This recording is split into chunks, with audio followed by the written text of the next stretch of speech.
Assalamualaikum warahmatullahi wabarakatuh. Perkenalkan, nama saya Salma Nur Jamil, kelas 4C reguler B.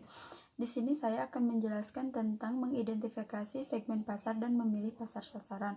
Segmentasi pasar adalah membagi pasar menjadi homogeni hingga relatif mempunyai kebutuhan dan keinginan yang sama. Karena hal ini akan menghemat biaya, energi, waktu, hingga strategi bauran pemasaran akan tepat mengenai sasaran. Selanjutnya saya akan menjelaskan tentang dasar-dasar segmentasi pasar.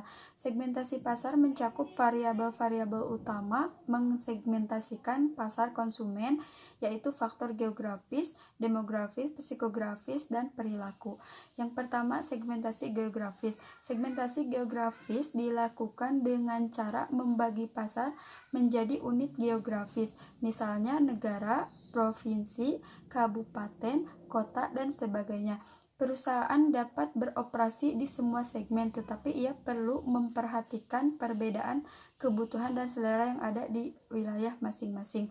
Yang kedua, segmentasi demografis. Segmentasi demografis dilakukan dengan cara memisahkan pasar ke dalam kelompok-kelompok yang didasarkan pada variabel demografis seperti umur, jenis kelamin, pendidikan, dan pekerjaan, di mana ini merupakan dasar yang paling penting yang paling sering digunakan pada waktu mengelompokkan konsumen. Yang ketiga, segmentasi psikografis, yaitu dilakukan dengan membagi konsumen ke dalam kelompok yang berlainan menurut kelas sosial, gaya hidup, atau berbagai ciri kepribadian.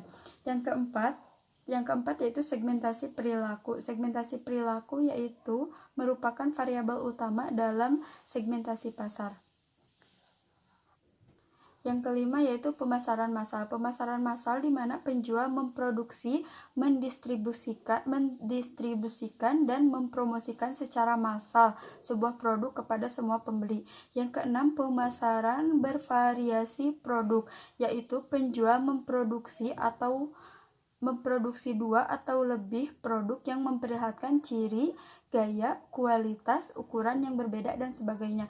Yang ketujuh, pemasaran sasaran, di mana penjual membedakan segmen pasar, memilih satu atau lebih segmen-segmen ini dan mengembangkan barang, produk, serta pemasaran yang disesuaikan pada setiap segmen.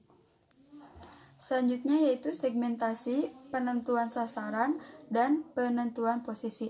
Segmentasi pasar, strategi penentuan pasar sasaran dan strategi penentuan posisi saling berhubungan satu dengan yang lain.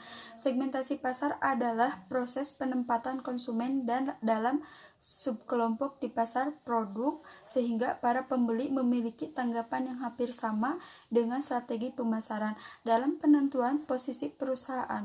Oleh karena itu, segmentasi merupakan proses identifikasi yang bertujuan untuk mendapatkan pembeli dalam keseluruhan pasar. Selanjutnya yaitu penentuan pasar sasaran, merupakan proses pengevaluasian dan pemilihan setiap segmen yang akan dilayani oleh setiap perusahaan. Sedangkan strategi penentuan posisi merupakan kombinasi kegiatan pemasaran yang dilakukan manajemen untuk memenuhi kebutuhan dan keinginan dari setiap pasar sasaran. Demikian yang dapat saya jelaskan. Terima kasih. Wassalamualaikum warahmatullahi wabarakatuh.